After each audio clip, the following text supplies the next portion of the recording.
আজ শুভ বুদ্ধ পূর্ণিমা। এই উপলক্ষে সবাইকে জানাই প্রীতি, শুভেচ্ছা ও ভালোবাসা। আশা করি আপনারা সবাই ভালো আছেন, সুস্থ আছেন এবং আনন্দে আছেন। আমরাও খুব ভালো আছি। এখন আমরা যাচ্ছি আমার বড়দার বাড়িতে। ওনার বাড়িতে তারা মায়ের বাৎসরিক উৎসব উনি করেন প্রত্যেক বছর ঠিক এই দিনটাতেই। তো সেই জন্যই আমরা এখন আমি এবং আমার হাজব্যান্ড সবাই আমরা দুজনেই যাচ্ছি ওখানে। পুজোতে আমরা পুজোতে আমরা থাকবো, পুজো দেখবো এবং ভোগ খাবো, তারপরেই আমরা ফিরে আসবো। চলুন আমরা এক্ষুনি বেরোচ্ছি।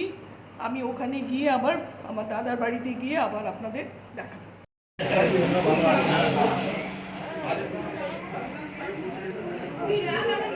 আমার দাদার বাড়ির বাৎসরিক তারা মায়ের উৎসব, সেই উপলক্ষে আমরা সবাই এসেছি। এটা দাদার বাড়ির মন্দির।